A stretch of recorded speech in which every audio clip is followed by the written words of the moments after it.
محبوب کو آسمانوں کی معراج کرائی نا. اللہ چاہتا تو حضور کو خانہ کعبہ سے ڈائریکٹ اوپر لے جا سکتا تھا، لیکن مسجد حرام سے مسجد اقصی کیوں لے گئے؟ ممکن تھا کہ کسی کے ذہن میں آیا کہ آج آئے کہ نبی علیہ السلام نے کہا جی کہ میں راتوں رات خانہ کعبہ سے آسمانوں پر گیا ہوں، ساتوں آسمانوں کی سیر کی ہے، سدرہ کی سیر کی ہے، لامکان کی سیر کی ہے، اور اپنے رب سے ملاقات کر کے واپس آیا ہوں. تو ممکن ہے کوئی اعتراض کرا جی آسمانوں پہ کون گیا جی، کسی نے کیا بتایا؟ یہ اعتراض ہوا ہے اور کر رہے ہیں جو معترضین ہیں کہ بھائی ساتوں آسمانوں پر حضور گئے ہیں، ہم نے تو آسمان نہیں دیکھے ہیں، ہم کیسے مان جائیں؟ تو اللہ تعالیٰ نے اپنے محبوب کو آسمانی معراج سے پہلے زمینی معراج کرایا، اور یہ مسجد حرام سے مسجد اقصی تک کا یہ جو سفر ہے یہ نبی علیہ السلام کی زمینی معراج ہے. جس وقت حضور نے فرمایا کہ میں مسجد حرام سے مسجد اقصی گیا، کفار جمع ہو گئے، مشرکین جمع ہو گئے، سرداران قریش جمع ہو گئے. انہوں نے کہا جو باقی انہوں نے دعوے کیے ہیں ان کا تو ہمیں علم نہیں ہے، لیکن یہ علم ہمیں ضرور ہے کہ حضور علیہ السلام آج تک مسجد اقصی نہیں گئے. لہذا ہم ایسا کرتے ہیں کہ انہوں نے جو قافلے جاتے تھے تجارت کے لیے، ان تمام قافلوں کے جو ذمہ داران تھے، جو سفر سے واقف تھے، ان کو بلایا. جنہوں نے مسجد اقصی دیکھی ہوئی تھی ان کو بلایا. اور نبی علیہ السلام فرماتے ہیں کہ میں اس وقت حتیم میں تھا تو سارے جمع ہو گئے. انہوں نے کہا جی ہمیں تو نہیں پتا کہ آسمانوں پر آپ نے کیا دیکھا ہے، لیکن یہ ہمیں پتا ہے کہ آپ مسجد اقصی نہیں گئے ہیں، لہذا ہمارے چند سوالات ہیں، آپ ان کے جوابات دیں. پتہ چلا نبی کی شان سن کر اگر کسی کو تکلیف ہوتی ہے، اعتراض کرتا ہے، تو یہ آج کے دن یہ شروع سے ہی چلا آ رہا ہے. یہ جو کفار ہیں، مشرکین ہیں، منافقین ہیں، بے دین ہیں، بد مذہب لوگ ہیں، جن کے دلوں کے اندر سیاہی جمی ہوئی ہے، یہ مصطفیٰ کی ذات پر جتنا اعتراض کریں گے، کسی بھی اینگل سے اعتراض کریں گے، آپ ان کے سامنے صرف معجزہ معراج رکھیں، ان کو جواب دیں. انہوں نے کہا کہ اچھا یہ تو ہمیں معلوم ہے کہ آپ مسجد اقصی نہیں گئے ہیں، لہذا آپ یہ بتائیں کہ ہمارا فلاں قافلہ یہاں سے گیا ہوا ہے مسجد اقصی کی طرف، تو یقیناً اس راستے میں آپ کو اس سے ملاقات تو ہوئی ہوگی. ذرا یہ بتائیے کہ کیا اس قافلے میں کوئی آپ کو وہ قافلہ آپ کو کہاں ملا تھا؟ ایک یہ، دوسرا یہ کہ ہمیں یہ بھی پتا ہے کہ آپ مسجد اقصی نہیں گئے ہیں، لہٰذا یہ جہاں جہاں لوگ جو آپ کے سامنے نظر آ رہے ہیں جنہوں نے مسجد اقصی دیکھی ہے، آپ سے ہمارے سوالات ہیں. آپ بتائیں مسجد اقصی کے روشن دان کتنے ہیں، اس کے دروازے کتنے ہیں، اس کی کھڑکیاں کتنی ہیں، اس کا محل وقوع کیسا ہے. تو آج دیکھیں آج کے دور کے اندر جو سائنس نے سب سے بڑی ریسرچ کی ہے وہ یہ کی ہے کہ دیکھیں میں یہاں خطاب کر رہا ہوں، وہ سامنے کیمرہ لگا ہے اور یہ پروگرام لائیو ٹیلی کاسٹ ہو رہا ہے. نہ صرف ہم اس مسجد کے اندر اس کو دیکھ رہے ہیں بلکہ پوری دنیا کے اندر ہال ورلڈ ہم اس کو اس وقت کیا کر رہے ہیں، دیکھ رہے ہیں. اور آج کے دور کی یہ ترقی ہے کہ سکائی کے ذریعے، سائنس کے ذریعے، ریسرچ کے ذریعے انسان نے اتنا عروج حاصل کر لیا کہ ایک وقت میں پوری دنیا کے اندر کہیں سے بھی ہم اس منظر کو دیکھ سکتے ہیں. حضور فرماتے ہیں کہ جس وقت کفار نے یہ سوال کیا تو قبل اس کے کہ میں اس کا جواب دیتا ہوں، میرے مصطفیٰ فرماتے ہیں کہ میں حتیم میں کھڑا تھا، میں نے دیکھا کہ میرے سامنے اللہ تعالیٰ نے سارے حجابات کو ہٹا لیا اور میں مسجد اقصی کو اپنے سامنے دیکھ رہا ہوں. اب آپ سمجھے معراج کو 1400 سال کے بعد، 1500 سال کے بعد آج سائنس اس نتیجے پر پہنچی ہے کہ ہم لائیو پروگرام کو ایک وقت میں پوری دنیا میں دکھا سکتے ہیں. سب سے پہلے لائیو ٹیلی کاسٹ پروگرام میرے مصطفیٰ نے حرم میں کیا تھا، بیٹھے حرم میں تھے اور مسجد اقصی کی کھڑکیاں گن کے بتا رہے تھے. حضور فرماتے ہیں میرے سامنے مسجد اقصی وہاں قریب آیا. حضور فرماتے ہیں جب میں پہلے آسمان پر پہنچا، دوسرے پر پہنچا، تیسرے پر پہنچا، تو حضور علیہ السلام نے 7 آسمانوں کے احوال بیان کیے، مشاہدہ بیان کیے. حضور فرماتے پہلے آسمان پر جو فرشتوں کی جماعت میں نے دیکھی، حضور فرماتے ان سب کی ایک کیفیت تھی کہ وہ سارے کے سارے حالت قیام میں. حضور فرماتے ہیں دوسرے آسمان پر گیا، فرشتوں کی ایک کیفیت دیکھی، وہ سارے کے سارے رکوع میں تھے. پھر گیا، پھر دیکھا، آگے دیکھا تو فرشتوں کی ایک جماعت دیکھی جو کثیر تعداد میں سجدے کے اندر تھی. کچھ ایسے تھے جو کیفیت التحیات کے اندر تھے، کچھ ایسے تھے جو دائیں طرف سلام کرتے ہوئے نظر آ رہے تھے، کچھ ایسے تھے جو بائیں طرف سلام کرتے ہوئے نظر آ رہے تھے. میرے مصطفیٰ فرماتے ہیں کہ مجھے فرشتوں کا یہ انداز بندگی بڑا پسند ہے.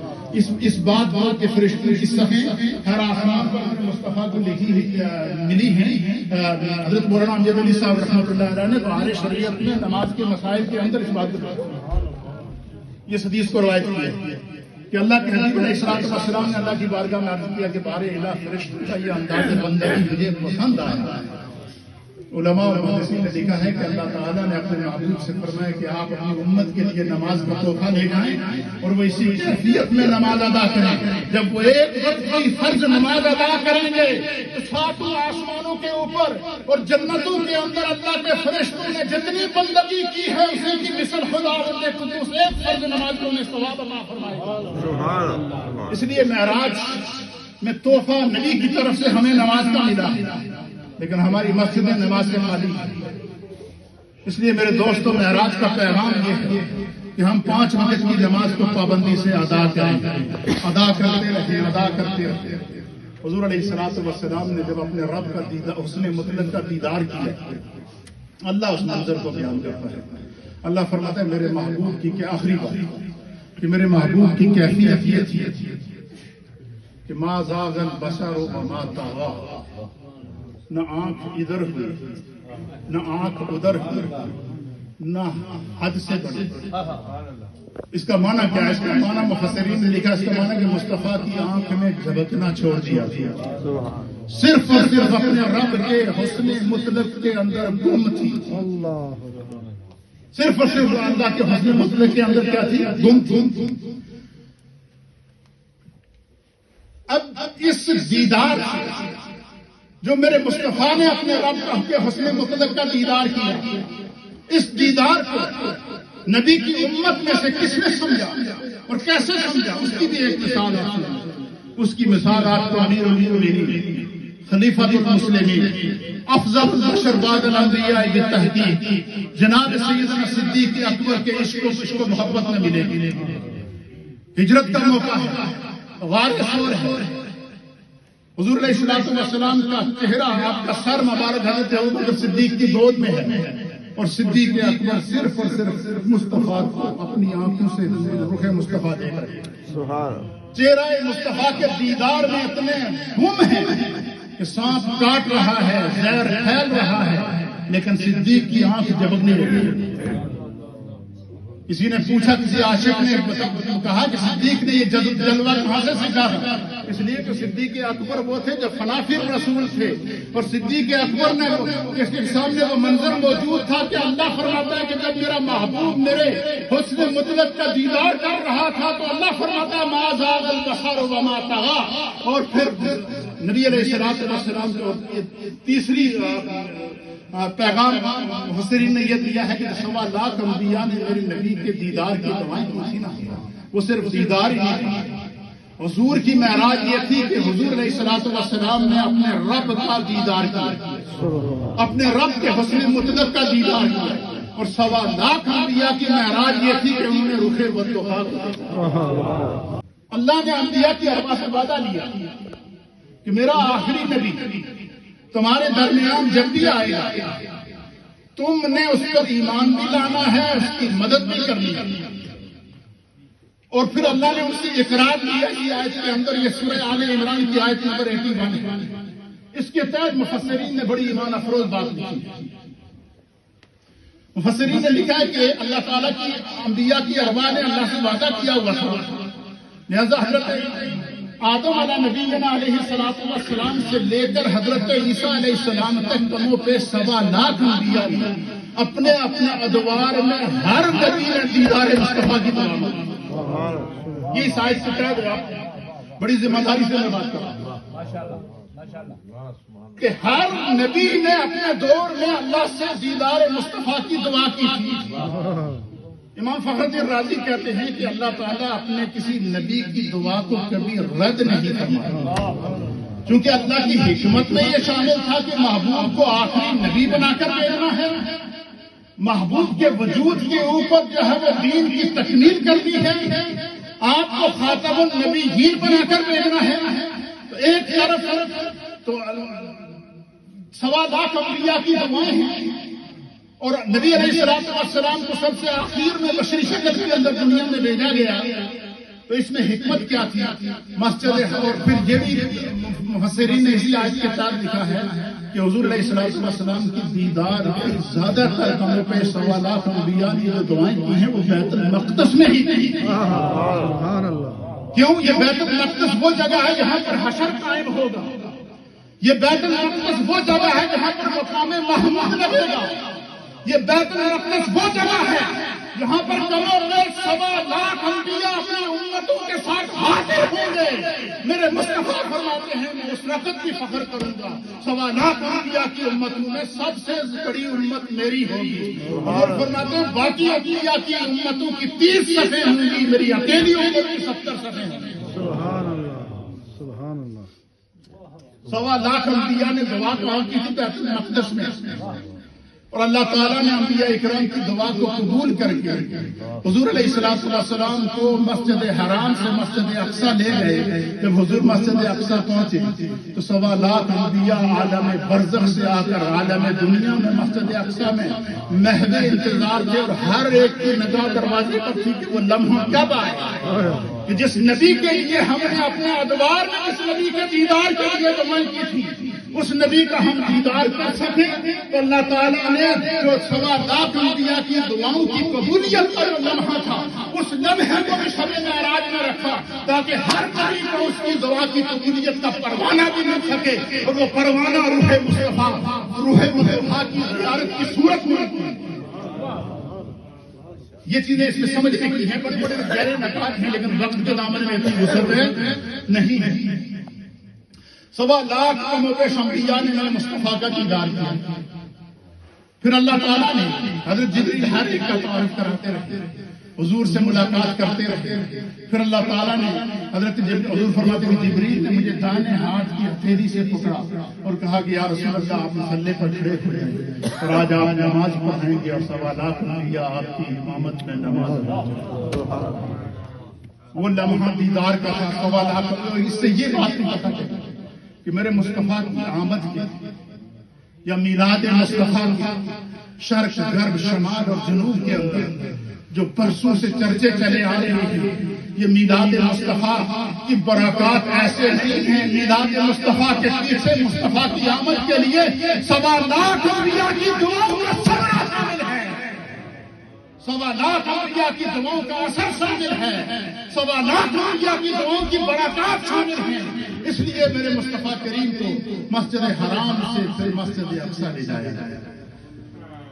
اللہ کے پیارے حبیب نبی رحمت صلی اللہ تعالیٰ علیہ وآلہ وسلم کی معراج کو جب اللہ تعالیٰ نے بیان کیا، آج کے دور میں یہ اعتراض کیا جاتا ہے کہ آپ نبی علیہ السلام کے جو میلاد کے یا عظمت مصطفیٰ کے اجتماعات کرتے ہیں، میلاد کے جلوس نکالتے ہیں. یہ تو اعتراض نبی علیہ السلام کے دور میں نہیں تھا کہ یہ آپ کیوں کرتے ہیں، یہ اعتراض کیا جاتا ہے یا کہ نہیں کیا جاتا. ہم کہتے ہیں کہ تمہیں بھی اس کا جواب نبی کے معراج دیا. جبریل چاہتے تو اکیلے آ جاتے ہیں، لیکن روایت کے مطابق ایک روایت کے مطابق حضرت جبریل کے ساتھ 40,000 ملائکہ کا جلوس تھا. ایک روایت کے مطابق حضرت جبریل کے ساتھ 70,000 ملائکہ کا جلوس تھا.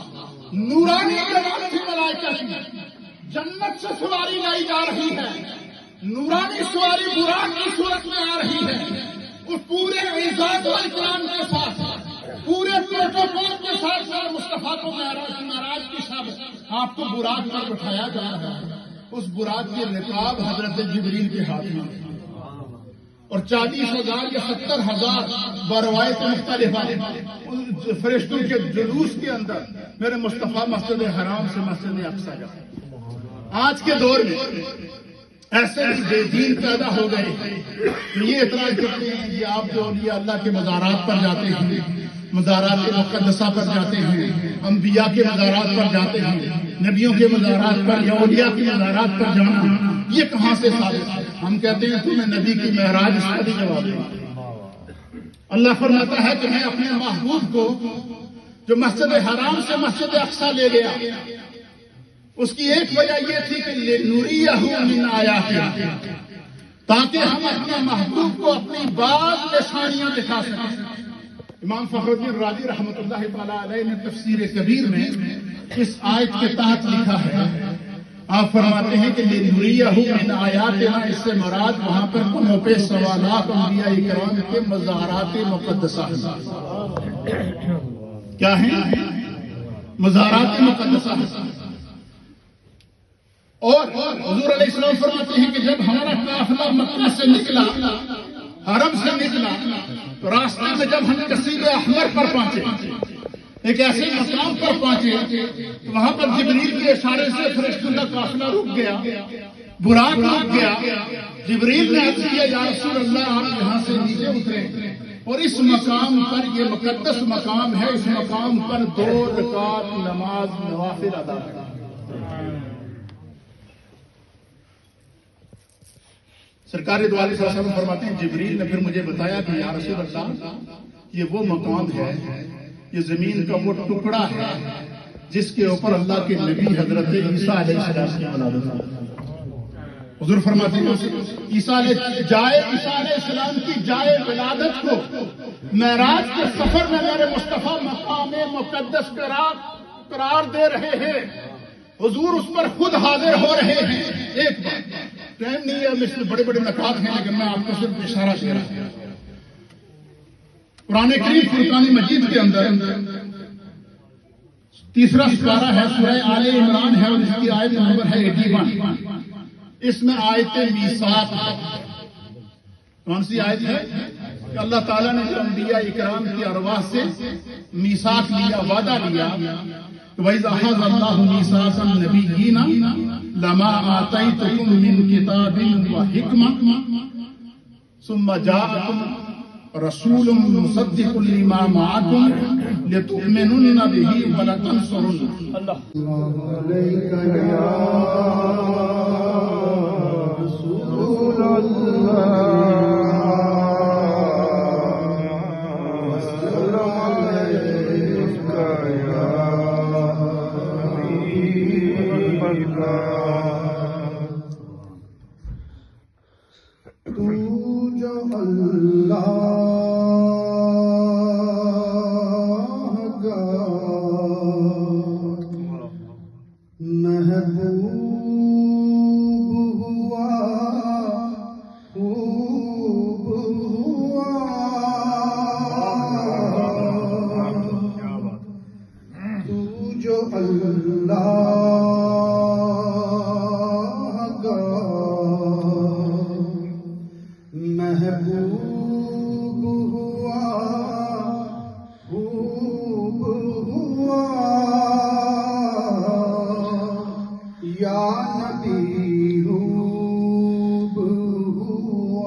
فخر رسول حق میں رسول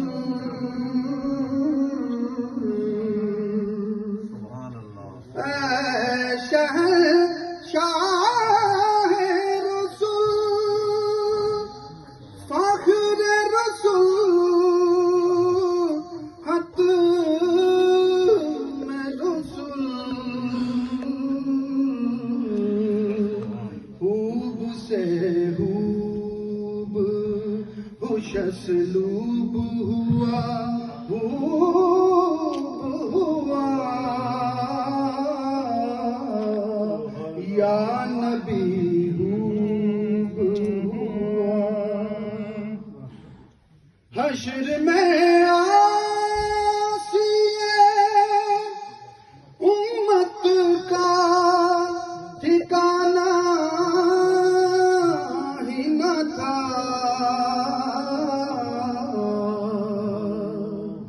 حشر میں آسیے امت کا ٹھکانہ ہی نہ تھا بخشوانا تجھے مرحوب ہوا خوب ہوا بخشوانا تجھے مرحوب ہوا خوب ہوا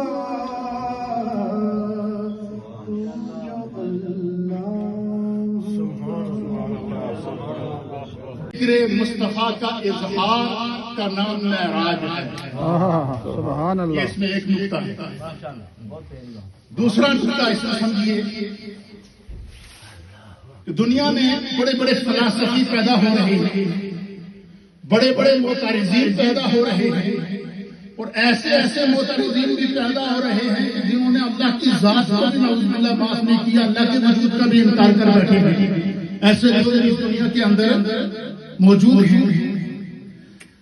اب کسی بھی اینگل سے, چاہے کوئی کافر کفر کے اینگل سے ذات مصطفیٰ پر اعتراض کرے, یا کوئی بد مذہب بد عقیدگی کے اعتبار سے مصطفیٰ کی ذات پر کسی بھی اینگل سے کوئی اعتراض کرے, اگر کوئی چاہے کہ کسی بھی منکر جو ذات مصطفیٰ, عظمت مصطفیٰ, رفعت مصطفیٰ کا منکر ہے, اگر اس کے اعتراض کا جواب دیا جائے تو کسی بھی اینگل سے جس نے ذات مصطفیٰ پر اعتراض کیا, اللہ تعالیٰ نے اس کے اعتراض کا جواب اپنے محبوب کو معراج کرا کے دیا. سبحان اللہ. یہ بات سمجھنے کی کسی بھی اینگل سے. مثلا میں آپ کو مثال دے کر سمجھاتا ہوں. آج کے دور میں ایسے لوگ پیدا ہوئے جنہوں نے کہا کہ نعوذ باللہ نبی ہم جیسے ہیں, نبی میں اور ہم میں کیا فرق ہے. بعض بار یہاں تک جسارت کر دی نعوذ باللہ کے حضور اور بڑے بھائی میں کیا فرق ہے. حضور کھاتے تھے ہم بھی کھاتے ہیں, حضور پیتے تھے ہم بھی پیتے ہیں. یہ اعتراض ذات مصطفیٰ پہ ہوئے یا کہ نہیں ہوئے. اللہ اب معراج کی شب دیکھیے, جو لوگ یہ کہتے ہیں کہ حضور ہم جیسے ہیں, اللہ نے اپنے محبوب کو جو معراج کا ہے قرآن کریم کے مختلف انداز میں اللہ نے اس کا اظہار کیا, اور محبوب کی معراج کو خدا نے خود بیان کیا. اور اس میں حکمت خداوندی کیا ہے کہ جب ایسا معجزہ جو عقل میں آنے والا نہیں ہے, جو علم میں آنے والا نہیں ہے, جو ہماری محدود وسعت میں آنے والا نہیں ہے, جب اس محبوب پر مختلف اینگل سے اعتراض کیا جائے گا تو اللہ تعالیٰ نے اپنے محبوب کو معراج مختلف انداز میں کرا. مثلا سورہ بنی اسرائیل کی پہلی آیت ہے جس میں اللہ پاک فرماتا ہے سبحان الذی اسری بعبدہ لیلا من المسجد الحرام الى المسجد الاقصى الذي باركنا حوله لنريه من آياتنا انه هو السميع البصير. اتنی بڑی شان اس محبوب کی کہ جس کے اوپر اللہ نے تمام دنیا و ما فیہا کی نعمتوں کو مکمل کر دیا. یہ بھی وجود مصطفیٰ پر اللہ نے مکمل کیا. تو ایسی ذات جس پر دین بھی مکمل ہو رہا ہے، ایسی ذات جس پر نعمتیں بھی تمام ہو رہی ہیں، اب اس ذات کا مرتبہ اور مقام کیا ہے، اس کو میرا یا جب سے انسانیت بنی ہے کوئی اس کا حق کو بیان نہیں کر سکتا. اس لیے میرے رب نے خود ہی مصطفیٰ کو ان الفاظ میں بیان فرمایا کہ ورفعنا لک ذکرک. اے محبوب، آپ کے لیے آپ کے رب نے آپ کے ذکر کو اپنی شان کے مطابق بلند کیا. سبحان اللہ. اچھا، یہ دنیا دن بدن ترقی کی طرف جا رہی ہے، عروج کی طرف جا رہی ہے، تحقیق کی طرف جا رہی ہے، ریسرچ کی طرف جا رہی ہے. علم کے دروازے کھلتے رہیں گے اور قیامت تک کھلتے رہیں گے. نئی نئی ریسرچ سامنے آتی رہیں گی. کہیں جدید سائنس کی صورت میں تحقیق سامنے آئے گی، کہیں میڈیکل سائنس کی صورت میں تحقیق سامنے آئے گی، کہیں علم و عمل کی صورت میں تحقیق سامنے آئے گی، کہیں تفاسیر اور احادیث کی صورت میں یہ سامنے آتے رہیں گے. علم کے دروازے کھلتے رہیں گے. ممکن ہے کہ اس تحقیق کے دوران کسی کے ذہن میں سوال آ سکتا ہے. اللہ نے فرمایا کہ ورفعنا لک ذکرک، کہ محبوب کے ذکر کو بلند اللہ نے کیا ہے، تو اللہ نے محبوب کے ذکر کو کیسے بلند کیا؟ یہ ایک سوال ذہن میں آ سکتا ہے اور کئی لوگوں کے ذہن میں آیا بھی ہے. اب اللہ تعالیٰ نے اپنے محبوب کے ذکر کو کیسے بلند کیا؟ رفعت ذکر مصطفیٰ کو سمجھنے کے لیے فار ایگزامپل آپ سمجھ لیجئے کہ اللہ نے جو اپنے محبوب کو معراج کرائی اور اس معراج میں اللہ تعالیٰ نے نبی علیہ السلام کو عروج اور بلندیاں عطا فرمائی. یہ گویا اللہ تعالیٰ کی طرف سے وہ اظہار ہے کہ میرے محبوب کی شان کی بلندی آپ دیکھتے جائیے. جہاں پر ہمارے علم کی انتہا ہوتی ہے، جہاں پر ہماری سوچ کی انتہا ہوتی ہے، وہاں سے مقام مصطفیٰ اور عظمت مصطفیٰ کی ابتدا ہو رہی ہے. تو جس رب نے فرمایا کہ ورفعنا لک ذکرک، اس رب نے اپنے محبوب کو معراج کرا کر عروج عطا فرما کر بلندیاں عطا فرما کر بتا دیا کہ جس رب نے محبوب کا ذکر بلند کیا، اس طرح بلند کیا کہ جس طرح محبوب کو رب نے شب معراج کو اپنے پاس